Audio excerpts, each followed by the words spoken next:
पिचकी और चपटी नाक का इलाज कैसे होता है, क्या तरीका है दोस्तों। बात करते हैं कि किसी की फ्लैट नोज है, चिपकी हुई या फ्लैट नोज को कैसे ठीक करते हैं।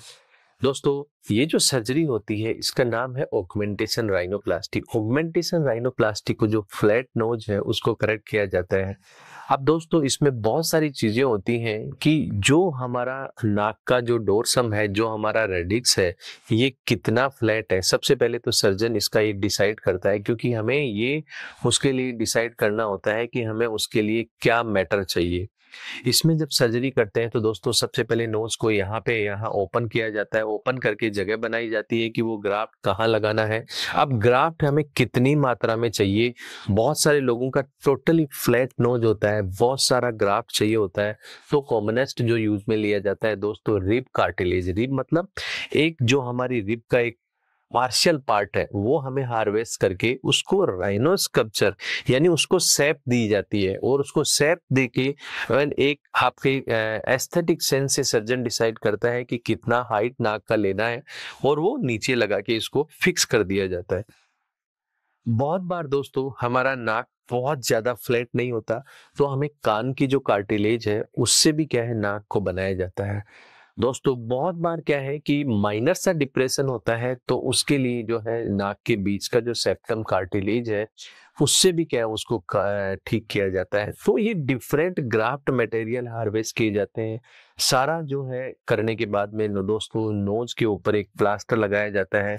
वो प्लास्टर 10 डेज तक रहता है। आफ्टर द 10 डेज जब हम प्लास्टर हटाते हैं तो नोबडी कैन रिकॉग्नाइज, कोई ये नहीं पहचान सकता कि हमने क्या कैसे क्या किया। इस पूरे वाकयात में दोस्तों कुछ चीजें हैं जो मरीज को चिंता बिल्कुल सताती है कि मेरी रिब निकाल दी जाएगी तो मैं बड़ा मुश्किल हो जाएगी, या मेरे कान से कार्टिलेज निकाल दिया जाएगा तो मेरे कान का शेप चेंज हो जाएगा। दोस्तों ऐसा नहीं है।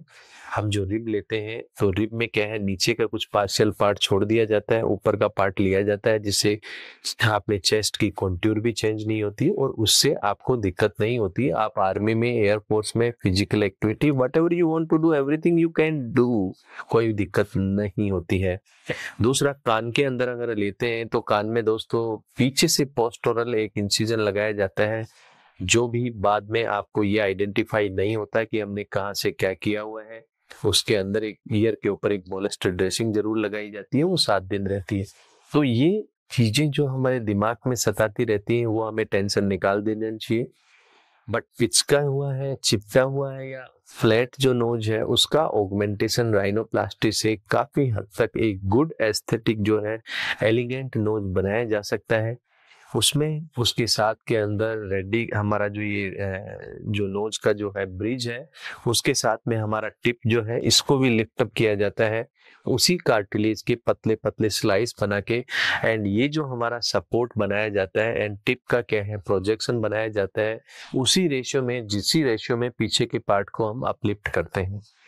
इस तरीके से ऑगमेंटेशन राइनोप्लास्टी करके पेशेंट को एक blockage free nose and good looking nose दिया जाता है, जिससे उसको कॉन्फिडेंस बिल्डअप हो और एक डिजीज फ्री नोज हो। Thank you.